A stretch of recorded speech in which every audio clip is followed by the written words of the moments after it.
Olá pessoal, esse é nosso primeiro vídeo aqui da análise estrutural de cabos. Tá? Vamos comentar um pouco mais sobre esse elemento estrutural que faz parte do nosso dia a dia.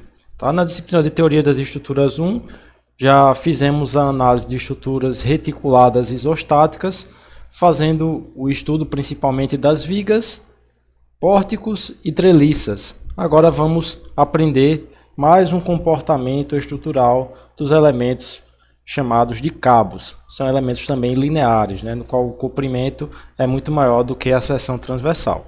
Bom, pessoal, os cabos são elementos flexíveis e são muito utilizados em projetos estruturais. Mas o que significa dizer que um cabo é uma estrutura flexível? Bem, o cabo é um elemento que não resiste bem à flexão. Ele é um elemento que vai resistir bem à tração, mas se você pegar uma corda e tentar comprimir, encurtar essa corda, ela não vai ter resistência, ela vai perder a sua estabilidade. Então a gente assume que o cabo possui momento fletor nulo. Possui diversas aplicações na engenharia, como por exemplo em pontes, linhas de transmissão, cabos de concreto protendido. E na primeira análise que a gente vai fazer aqui, vamos mostrar diversos tipos de cabos, mas vamos comentar nesse vídeo sobre os cabos com cargas concentradas, que são os cabos nos quais a gente pode desprezar o peso próprio da nossa estrutura. Então, temos aqui exemplos de cabos com cargas concentradas. A gente vai utilizar basicamente as equações da estática para a análise desses cabos.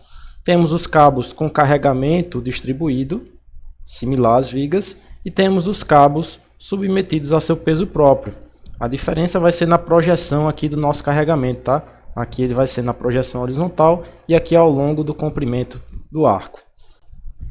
Os cabos sujeitos a carregamentos concentrados são aqueles que a gente pode desprezar seu peso próprio, sua componente do peso próprio. Então a nossa análise vai ser similar a uma análise de treliça pelo método de equilíbrio nodal. Então eu tenho aqui que o peso próprio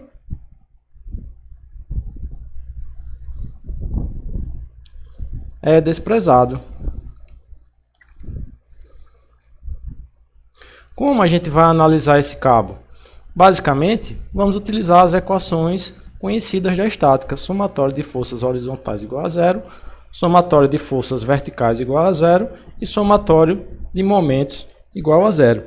Nesse caso específico, a gente vai, por exemplo, aqui analisar o nó C e o nó D. Mas antes, vamos comentar da geometria desse cabo. O cabo ele possui um comprimento aqui de projeção horizontal, comprimento total, tá? De apoio a apoio, comprimento aqui que eu vou chamar de L, e ele possui um desnível aqui entre seus apoios, dessa altura que a gente vai chamar de H. YC e YD são o que a gente vai chamar de flecha do nosso cabo. Então o ponto C está mais baixo em relação ao ponto A e o ponto D está mais baixo em relação ao ponto C. Como a gente vai trabalhar com os cabos submetidos apenas a esforços de tração, visto que ele é uma estrutura flexível, nesse nó C eu vou ter a atuação aqui de uma força normal FAC para a esquerda, saindo tração, e uma força normal aqui FCD, além do meu carregamento aplicado P1. No nó D, eu vou trabalhar aqui com minha força normal FCD e minha força normal FDB, além do meu carregamento aplicado P2. Aqui nos apoios, eu vou ter duas reações, reação vertical e reação horizontal. São apoios fixos, do tipo pino. Então a gente tem todas as variáveis aqui necessárias para a determinação do equilíbrio desse elemento estrutural. Basicamente a gente vai trabalhar com equilíbrio nodal, com equilíbrio de uma partícula. Então, quando a gente despreza o peso próprio do nosso cabo, nossa análise fica muito mais simplificada. Só aplicar as três equações da estática sem ter mais nenhuma equação necessária para a gente sair do nosso problema estrutural. Outro ponto importante também, quando a gente fala de cabos com cargas concentradas, é falar do teorema geral dos cabos. É um teorema muito interessante, que ele vai fazer uma relação do comportamento do cabo com o comportamento de uma viga biapoiada submetida a um carregamento similar.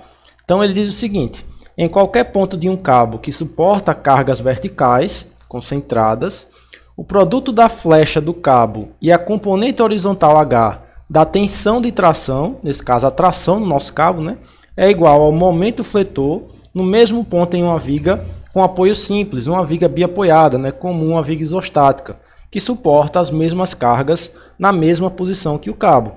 O vão da viga, para essa aplicação, tem que ser igual ao vão do cabo.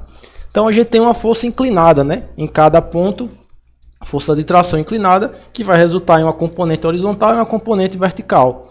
A componente horizontal vezes uma distância perpendicular vai gerar um momento fletor. Se eu atribuir essa mesma componente horizontal, né, fazendo analogia com a viga, vai ser o nosso momento fletor aqui devido ao carregamento concentrado. Então a gente vê aqui a aplicação dos cabos com cargas concentradas, fazendo analogia com as vigas por meio do teorema geral dos cabos. Então nesse vídeo seria isso. A gente vai continuar com mais vídeos sobre análise de cabos e com alguns exemplos também de cálculo.